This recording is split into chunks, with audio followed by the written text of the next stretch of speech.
साथियों नमस्कार। आपका स्वागत है आपके अपने परिवार आपके अपने YouTube चैनल रोजगार की राह में। मैं शिखा तेवतिया आप सभी के साथ निरंतर बनी हुई हूँ। उम्मीद करती हूँ कि आप सभी अच्छे होंगे और बेहतर तरीके से अपनी तैयारी कर रहे होंगे। जैसा कि आप सभी जानते हैं हमारी आपकी बायोलॉजी चल रही है और बायोलॉजी में भी हम क्या पढ़ रहे हैं, पोषक तत्व पदार्थ। और पोषक पदार्थ की जो हमारी लास्ट की 2 क्लासेस थी उनमें हम क्या कर चुके हैं, आपका विटामिन पढ़ चुके हैं और प्रोटीन पढ़ चुके हैं। उसके बाद जो आज की हमारी क्लास होने वाली है वो क्लास होने वाली है हमारी किसके लिए, आपका कार्बोहाइड्रेट्स के लिए और वसा के लिए, फैट के लिए। किसके लिए, आपका कार्बोहाइड्रेट या शर्करा या आपका वसा की क्लास आपकी होने वाली है। कार्बोहाइड्रेट्स को हम क्या कह सकते हैं, शर्करा भी कह सकते हैं। तो कार्बोहाइड्रेट से हमें कितनी एनर्जी मिलती है, क्या कार्बोहाइड्रेट्स एनर्जी को क्या स्टोर कर पाते हैं, इन सब के बारे में हम जानेंगे। साथ ही साथ हम जानेंगे जो वसा होती है उससे हमें कितनी एनर्जी मिलती है और वसा हमारे शरीर में किस तरीके से उपयोगी है। इन सब चीज़ों की बात हम करने वाले हैं। तो आइए शुरू करते हैं और जानते हैं किसके बारे में, आपका कार्बोहाइड्रेट्स के बारे में। किसके बारे में जानना चाहते हैं हम, कार्बोहाइड्रेट्स के बारे में जानने चलते हैं।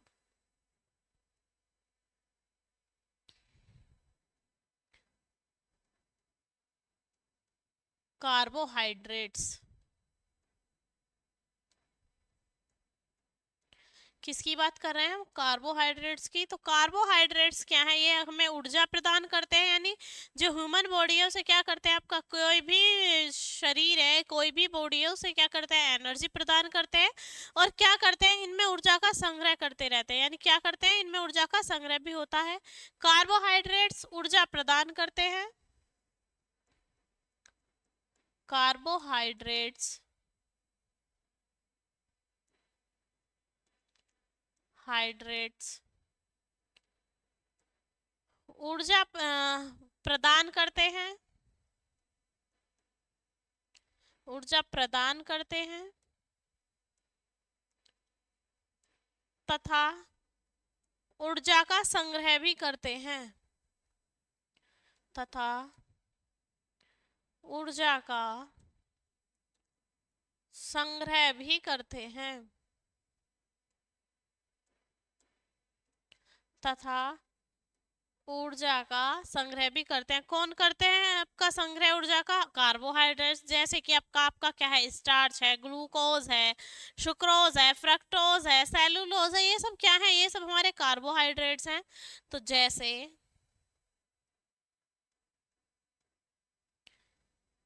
स्टार्च, ग्लूकोज, सुक्रोज, फ्रक्टोज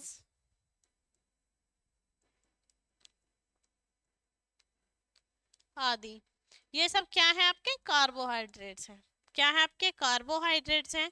अब हम बात करें जो कार्बोहाइड्रेट्स हैं वो हमें किस किस चीज से मिलते हैं, तो इनके जो शॉर्ट चीज है उनकी बात कर लेते हैं। स्रोत, जो कार्बन आपका कार्बोहाइड्रेट्स हैं उनके जो सोर्स है उनकी बात हम करें तो जैसे आपका शकरकंद है, आलू है, गन्ना है, पपीता है, ऐसी चीजें क्या जिनसे हमें मीठा जो खाने पर मीठे का आभास होता है वो कैसे हैं आपके, ज्यादातर सभी फल और सब्जियां जो खाने में मीठी लगती हैं वो कैसे हैं, आपके कार्बोहाइड्रेट्स हैं। जैसे शकरकंद, शकरकंद, आलू, पपीता, चीकू। चीकू भी क्या है आपका, चीकू भी हमारा क्या है, आपका कार्बोहाइड्रेट्स है। गन्ना हुआ, मक्का हुई, गेहूं हुए, जो गेहूं जब हम चबाते हैं रोटी भी खाते हैं तो वो कैसी लगती है, मीठी। मक्का, गेहूं, गन्ना, चावल, मक्का, गन्ना, चावल, गेहूं, बाजरा,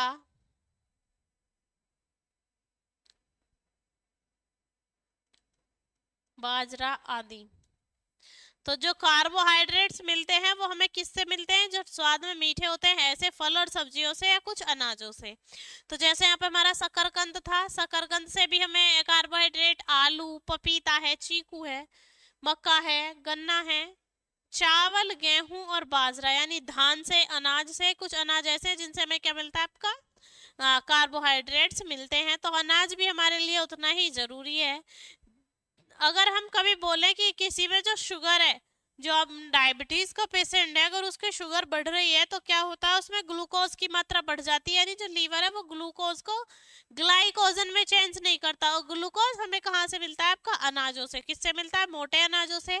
तो शुगर वाले पेशेंट को क्या बोला जाता है कि वो मिक्स आटे की रोटी खाए, ना कि डायरेक्ट गेहूं की रोटियां खाए। तो क्योंकि उसमें क्या होता है, गेहूं में ग्लूकोज ज्यादा पाया जाता है और उससे हमारा क्या होता है, शुगर बढ़ता है। तो कार्बोहाइड्रेट्स वाली चीजें जो होती हैं वो शुगर के पेशेंट के लिए क्या होती हैं, आपकी मना होती हैं कि उन्हें नहीं खाना है।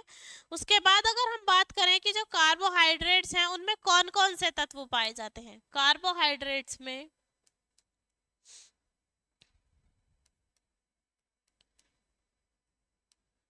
कार्बोहाइड्रेट्स में हाइड्रेट्स में कार्बन, हाइड्रोजन और आपका ऑक्सीजन, ऑक्सीजन तत्व पाए जाते हैं।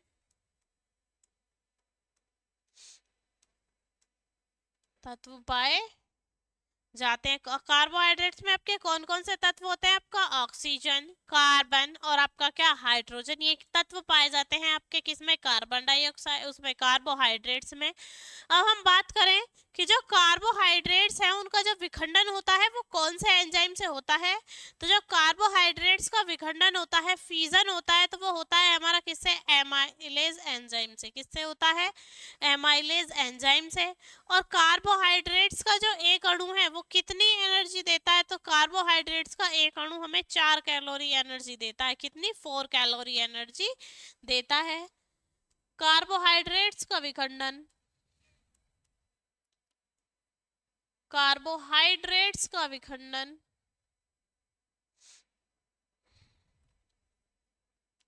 कार्बोहाइड्रेट्स का विखंडन, विखंडन एमाइलेज एंजाइम, एमाइलेज एंजाइम द्वारा होता है।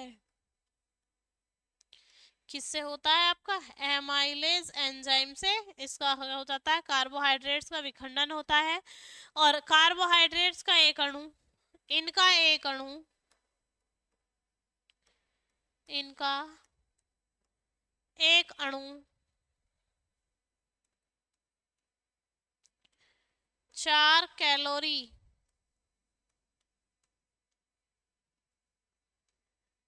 ऊर्जा प्रदान करता है।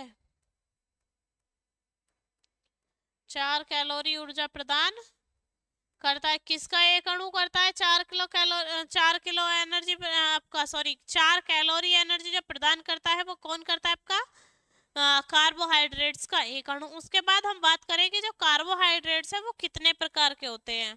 कार्बोहाइड्रेट्स आपके 3 प्रकार के होते हैं, आपके मोनोसैकेराइड, डाइसैकेराइड और आपका पॉलीसैकेराइड। कैसे होते हैं, 3 प्रकार के, मोनोसैकेराइड्स, डाइसैकेराइड्स और आपका पॉलीसैकेराइड्स। तो कार्बोहाइड्रेट्स 3 प्रकार के होते हैं।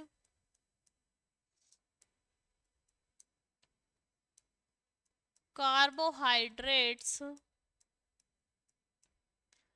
3 प्रकार के होते हैं, के होते हैं, वे हैं मोनोसैकेराइड्स, मोनोसैकेराइड,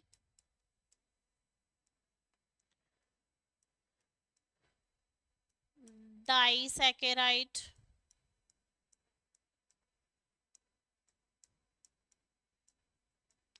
डाइसैकेराइड और तीसरा होता है हमारा पॉलीसैकेराइड।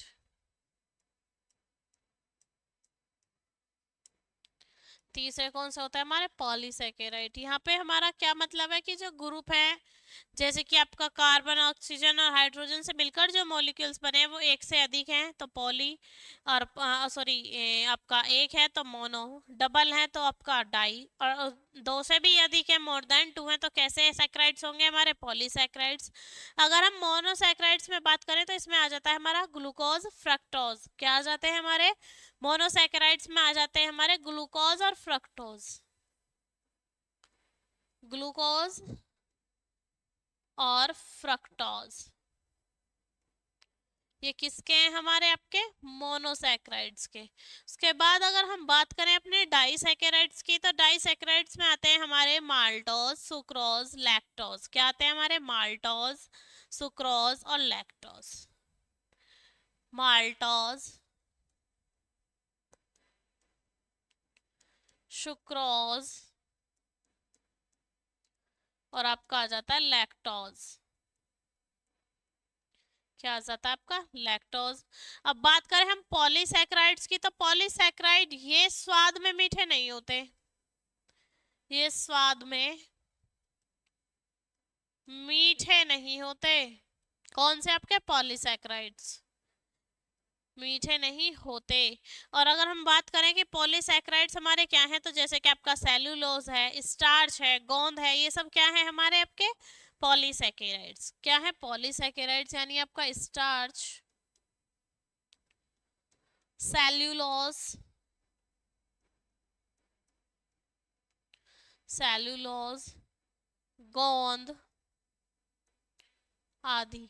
तो ये क्या है, ये है हमारे क्या, आपके पॉलीसैकेराइड्स, जो हमारे बहुत सारे आपके क्या आपका कार्बन, हाइड्रोजन और ऑक्सीजन से मिलकर बने होते हैं। उसके बाद अगर हम बात करें अपना किसकी, कि कुछ इंपॉर्टेंट कार्बोहाइड्रेट्स की, तो इंपॉर्टेंट कार्बोहाइड्रेट्स में सबसे पहले कार्बोहाइड्रेट्स आता है आपका फ्रक्टोज। कौन सा कार्बोहाइड्रेट आता है आपका, फ्रक्टोज। फिर सेलुलोज, कुछ कपास की दृष्टि से महत्वपूर्ण है तो हम सभी को जानने वाले हैं। तो हम बात किसकी कर लेते हैं, आपका महत्वपूर्ण कार्बोहाइड्रेट्स की या प्रमुख कार्बोहाइड्रेट्स की। किसकी बात कर लेते हैं हम, प्रमुख हाइड्रोकार्बोहाइड्रेट्स की, प्रमुख कार्बोहाइड्रेट्स।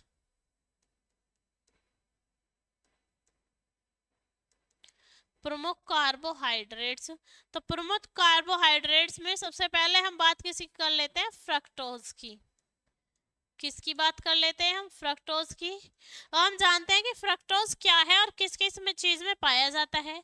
तो जो फ्रक्टोज है वे कार्बोहाइड्रेट्स है, और जो किस में पाया जाता है आपका, सभी प्रकार के मीठे फल और शहद में पाया जाता है। किस में पाया जाता है, कि जितने भी मीठे फल होते हैं उनमें भी पाया जाता है, और जो शहद होता है मधुमक्खियों के द्वारा बनकर निकलता है, उस शहद में भी हमारा क्या होता है, आपका फ्रक्टोज पाया जाता है। क्या पाया जाता है, आपका फ्रक्टोज पाया जाता है। तो ये सभी मीठे फलों में होता है, सभी मीठे फलों में होता है, सभी मीठे फलों में होता है, शहद में होता है,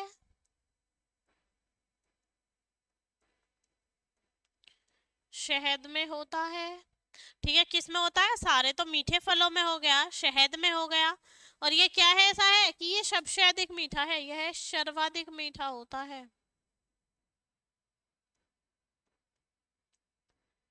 मीठा होता है। कैसा होता है, हमेशा आपका जो सबसे ज्यादा मीठा रहता है। उसके बाद अगर हम बात करें तो हम बात कर लेते हैं आपके सेल्यूलोज की। किसकी बात कर लेते हैं हम, सेल्यूलोज की, सेल्यूलोज कि जो सेल्यूलोज है इसका क्या वर्क है। तो जो सेल्यूलोज की बात करें तो ये ज्यादातर सभी पेड़ पौधों में मिलता है, और पृथ्वी के प्रत्येक भूभाग पर आपको पेड़ पौधे मिलेंगे। तो कह सकते हैं कि ये जो है आपका सेल्यूलोज वो पृथ्वी पर तो सर्वाधिक मात्रा में पाया जाता है, लेकिन इससे हम क्या बना लेते हैं आपका, जैसे कागज बनाया जाता है आपका, लकड़ी से रियोन बनाया जाता है, तो ये सब किससे बनते हैं, हमारे लकड़ी से। ये केवल सेल्यूलोज केवल पौधों में मिलता है, केवल पौधों में मिलता है।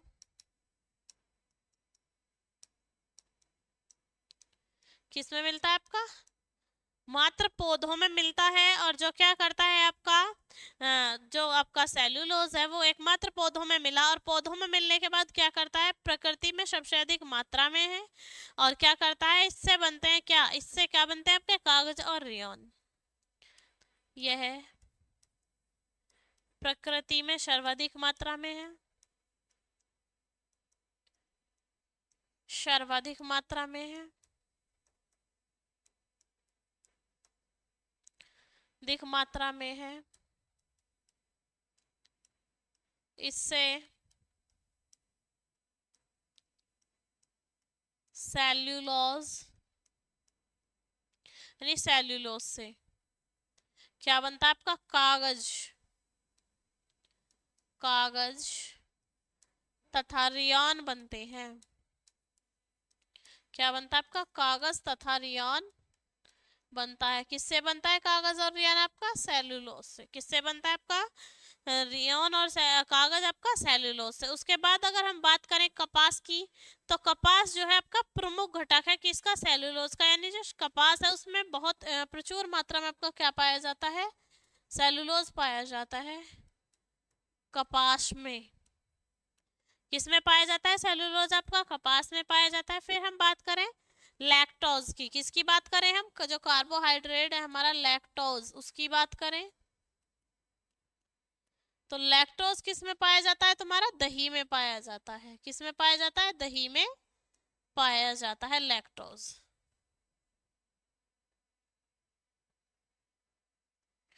ठीक है, दही में पाया जाता है लैक्टोज। अब उसके बाद हम बात कर लेते हैं किसकी, आपकी काइटिन की। तो काइटिन जो है वो एक ऐसा कार्बोहाइड्रेट है जो क्या करता है कि जो त्वचा है उसे चिकनी या जलरोधी बना कर रखता है, जिससे कि जो हमारी स्किन है उसके अंदर क्या नहीं जाए, वाटर ना जाए, यानी वाटर प्रूफ जो कर कर रखता है त्वचा को, वो क्या है हमारा काइटिन। और ये जब तक किस में पाया जाता है आपका, जो छोटे छोटे इंसेक्ट्स होते हैं, कीड़े मकोड़े होते हैं, उनमें पाया जाता है। ठीक है, काइटिन किसी भी त्वचा को, काइटिन त्वचा को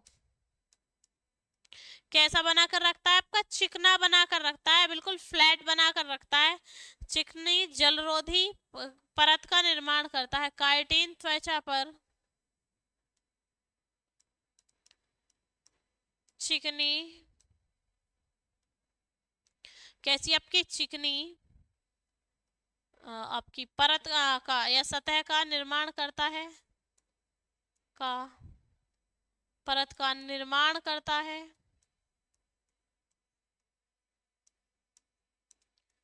निर्माण करता है किससे बचने के लिए आपका, किसी भी जो बाह्य आक्रमण होता है किसी भी जीव पर, तो छोटे छोटे जीव क्या करते हैं, वो चिकनी परत का निर्माण कर लेते हैं, जो कैसी होती है आपकी, जलरोधी होती है। और जैसे कि आपका कॉकरोच के पंख, जैसे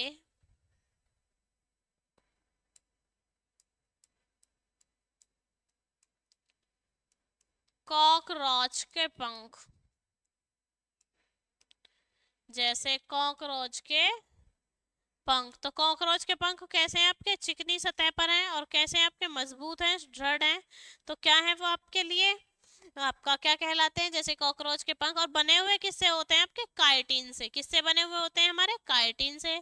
उसके बाद अगर हम बात करते हैं ग्लाइकोजन की, तो जो ग्लाइकोजन है वो किस रूप में जो आपका प्राणी के शरीर में जाती है, जो ग्लाइकोजन के रूप में जो कार्बोहाइड्रेट्स है वो ह्यूमन बॉडी में स्टोर किया जाता है। किसके रूप में, ग्लाइकोजन के रूप में। जब यकृत की मांसपेशियों और मस्तिष्क में रहता है तो आवश्यकता पड़ने पर इसे ग्लूकोज में परिवर्तित कर लेते हैं।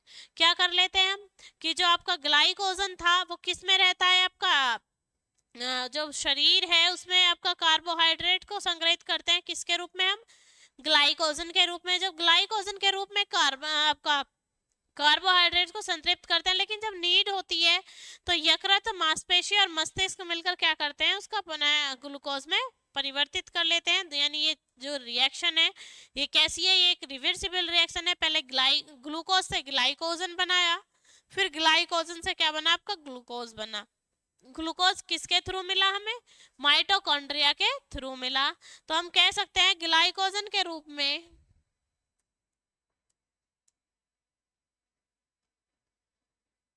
ग्लाइकोजन के रूप में ग्लाइकोजन के रूप में किस में रह जाता है? आपका ग्लूकोज जो आपका यकृत है उसमें स्टोरेज में रह जाता है। किस में रह जाता है? जो आपका लीवर है जिसे हम पढ़कर आए हैं, तो लीवर आपका क्या करता है? हिपेरिन, प्रोथ्रोम्बिन, फाइब्रिनोजिन, एल्बुमिन, इन सब जो प्रोटीन्स हैं उनका भी क्या करता है? निर्माण करता है। लेकिन यहाँ बात चल रही है कार्बोहाइड्रेट्स की, तो ग्लाइकोजन के रूप में कार्बोहाइड्रेट्स का संग्रह करता है। किसका? कार्बोहाइड्रेट्स का संग्रह भी कौन करता है? आपका लीवर करता है। इसका संग्रह करता है,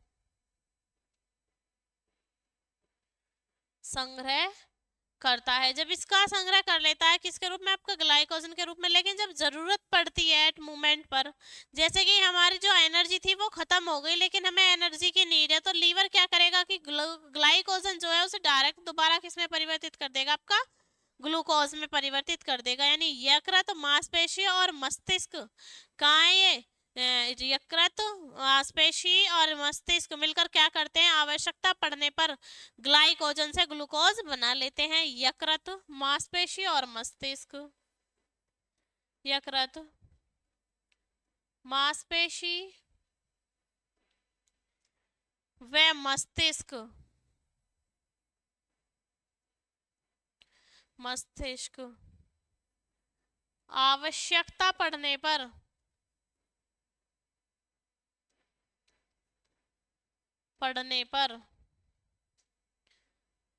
ग्लाइकोजन को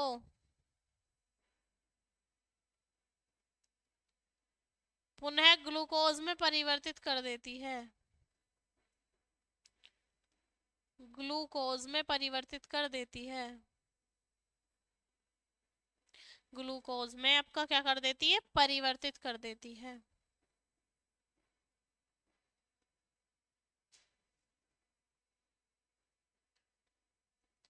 देती है, ठीक है।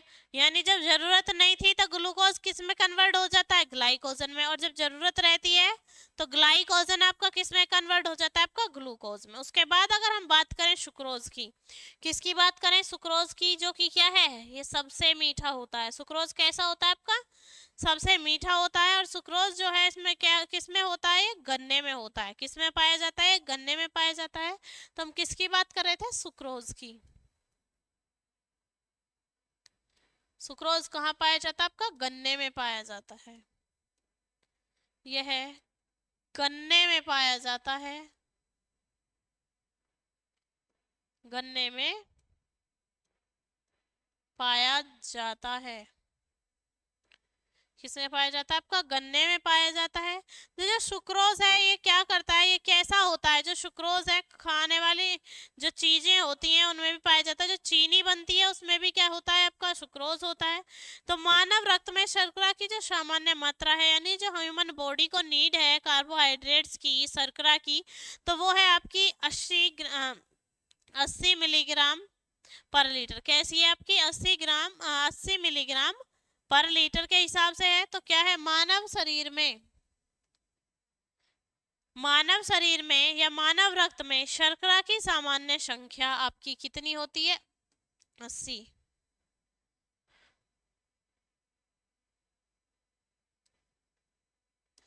स्वस्थ व्यक्ति में क्या लिखेंगे हम? स्वस्थ व्यक्ति में मानव रक्त में शर्करा, स्वस्थ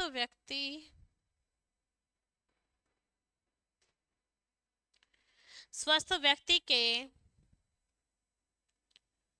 शरीर में मानक शर्करा 80 mg पर लीटर होती है। कितनी होती है हमारी? 80 mg पर लीटर होती है। किसमें? आपका स्वस्थ मनुष्य के रक्त में। उसके बाद हम बात करें अगर सुक्रोज, सैकरीन की और सेलुलोज की, तो जो सुक्रोज है उसमें क्या होता है? नगण्य आपका क्या होता है? नगण्य कैलोरी होती है। लेकिन उसका जो मीठापन है वो कितना होता है? शुगर से, चीनी से भी कितना होता है? आपका 300 गुना अधिक होता है। यानी कि सैकरीन जो है वो एक ऐसा मीठा है जो कैसी है? वो कैलोरी उत्पन्न नहीं करती, हमें एनर्जी नहीं देती, लेकिन किससे किससे, जो साधारण आपका शुगर है, साधारण चीनी है, उससे कितनी मीठी है, 300 गुना मीठी है। कितनी मीठी है, 300 गुना मीठी है। और इसी का किसका, आपका सैकरीन का ही जो इस्तेमाल करते हैं वो कौन करते हैं, आपके डायबिटीज के पेशेंट करते हैं। कौन करते हैं, आपका डायबिटीज के पेशेंट करते हैं, सैकरीन या सुक्रोज।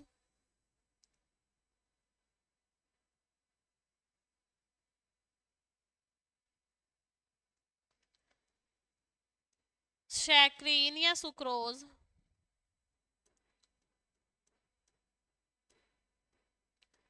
या सुक्रोज में नगण्य कैलोरी पाई जाती है, नगण्य कैलोरी पाई जाती है, नगण्य कैलोरी पाई जाती है।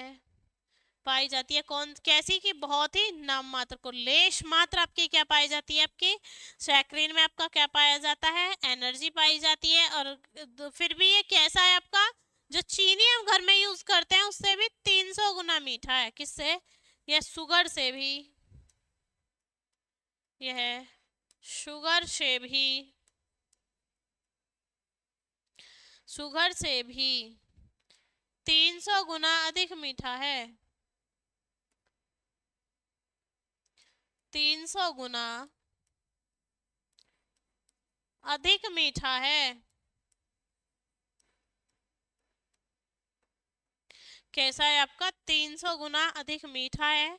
और जो शुगर के पेशेंट होते हैं वो इसी का प्रयोग करते हैं। किसका प्रयोग करते हैं, आपका सैकरीन का। यानी जो मनुष्य शुगर का रोगी है, जो मनुष्य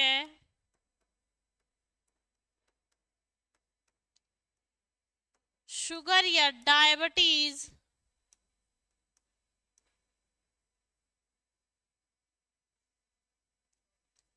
शुगर या डायबिटीज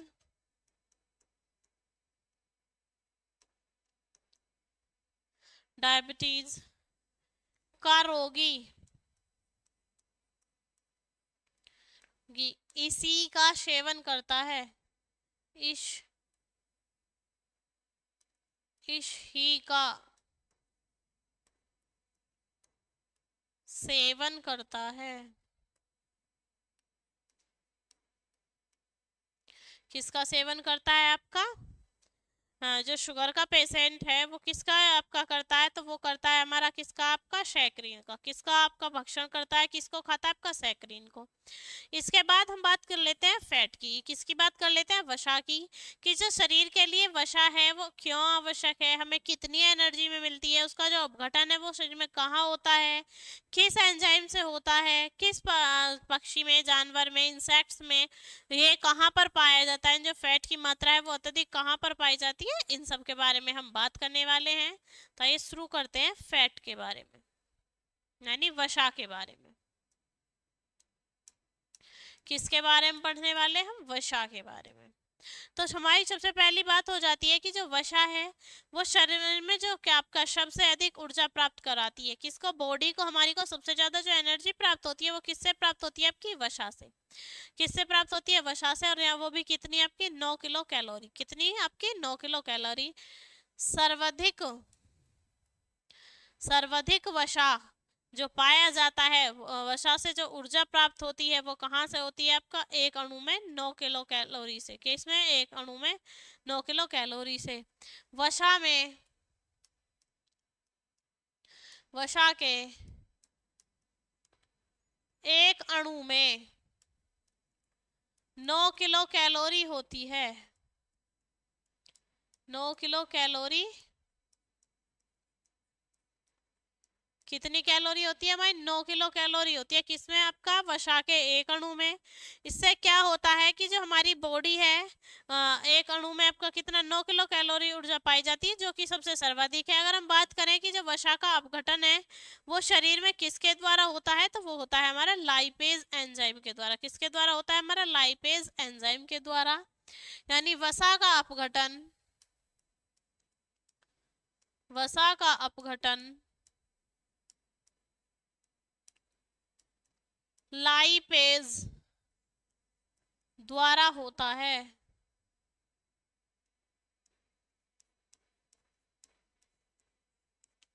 लाइपेज द्वारा होता है। किसका अपघटन? आपका वसा का अपघटन। अगर हम बात करेंगे जो मगरमच्छ की आपकी पूंछ होती है उसमें वसा होती है, और जबकि ऊंट की कहाँ होती है? आपकी कुबड़ में।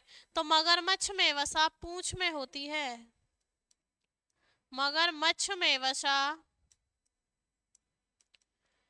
वसा पूंछ में होती है। पूंछ में होती है तथा अब हम बात करें अगर किसकी? मगरमच्छ में, तो पूंछ में होती है। लेकिन जो ऊंट के ऊपर कुबड़ उठा होता है उसमें भी क्या भरा हुआ होता है? फैट भरा हुआ होता है। जो पानी पीकर लंबे समय तक बिना पानी पिए रह सकता है, इसी वजह से रह सकता है क्योंकि जो पानी पीता है तो उसमें से कुछ पानी को आपका किसके? आपके फैट के रूप में अपनी जो कुबड़ होती है उसमें स्टोरेज कर लेता है। तो हम यहाँ लिखेंगे कि मगरमच्छ में वसा पूंछ में होती है तथा किसमें? आपका तथा मगरमच्छ में वसा पूंछ में होती है तथा ऊंट में वसा कुबड़ में होती है। ऊंट का जो कुबड़ होता है उसमें होती है। कुबड़ में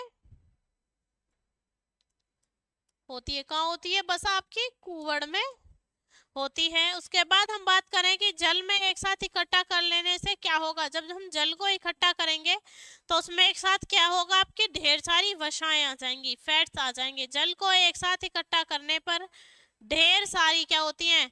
वसा उसे क्या कर लेती हैं? घेर लेती हैं। जल के साथ इकट्ठा करने पर, जल को इकट्ठा करने पर, जल को इकट्ठा करने पर, इकट्ठा करने पर यानी जब हम जल को इकट्ठा करेंगे तो उसमें क्या होगा? ढेर सारी जो फैट्स थी वो क्या होंगी? एक साथ इकट्ठी हो जाएंगी। जल के इकट्ठा करने पर वसा एकत्रित हो जाती है। वसा एकत्रित हो जाती है।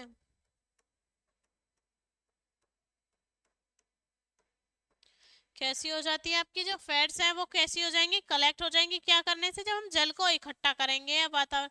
अब हम बात करते हैं वातावरण की या संतृप्त की। जो संतृप्त और वातावरण, जो संतृप्त और वातावरणीय ताप पर ठोस होती है वो क्या है? हमारी सभी प्रकार की वसाएं हैं। यानी सभी प्रकार की वसा, सभी प्रकार की वसा, सभी प्रकार की वसा क्या होती है हमारी? ये हमारी होती है संतृप्त और वातावरणीय द्रव, ताप पर ठोस होती हैं की वसा। वातावरणीय और संतृप्त, वातावरणीय व संतृप्त ताप पर, संतृप्त ताप पर ठोस होती हैं। कैसी होती है? आपकी सॉलिड फॉर्म में होती हैं।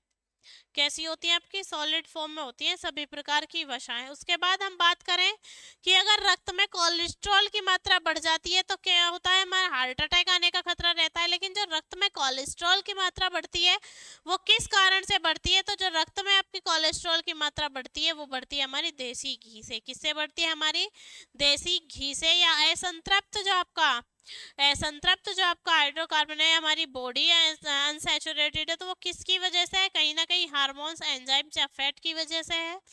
तो हम बात कर रहे हैं किसकी? आपका कि असंतृप्त और वातावरण में ताप पर जो आपके अवस्था में कैसी रहते हैं? ये जैसे कि रिफाइंड कैसा रहता है? आपका लिक्विड रहता है। और रात में अगर हम बात करें, रात में अगर हम बात करें तो आपका क्या होता है? जो आपकी ट्राइग्लिसराइड वसा होती है इसकी अधिकता से समापन होता है किसका? हृदयघाती का। क्या होता है? कि हृदयघात, जिसे हम हार्ट अटैक भी बोलते हैं। नहीं, रक्त में हानिकारक कोलेस्ट्रॉल की मात्रा, रक्त में हानिकारक कोलेस्ट्रॉल की मात्रा, कोलेस्ट्रॉल की मात्रा, कोलेस्ट्रॉल की मात्रा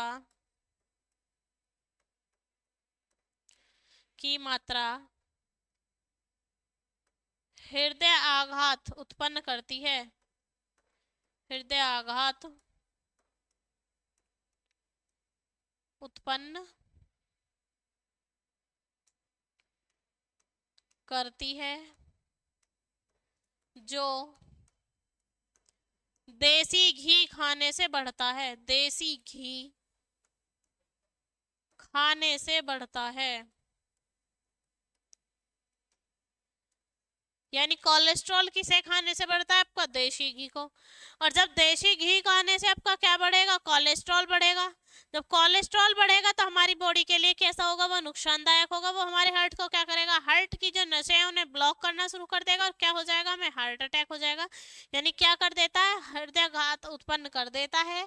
किसकी वजह से? कि देशी घी जो हम खाते हैं वो कैसा होता है? हमारा स्ट्रॉन्ग होता है हमारी बॉडी के लिए। क्योंकि जितना भी हम आपका ऑयली फूड खाते हैं, अगर उसी हिसाब से हम वर्कआउट ना करें तो कहीं ना कहीं हमारी बॉडी में आपका फैट बढ़ने लग जाएगा, कोलेस्ट्रॉल बढ़ने लग जाएगा, जो आने वाले समय में फिर क्या करेंगे? हमारे लिए प्रॉब्लम क्रिएट करेंगे।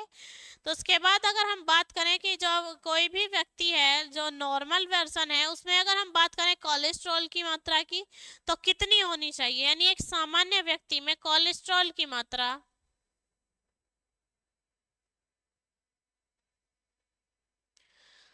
सामान्य व्यक्ति में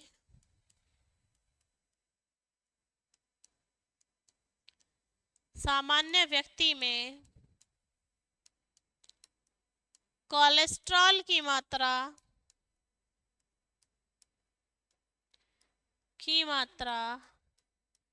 180 से 200 mg होती है।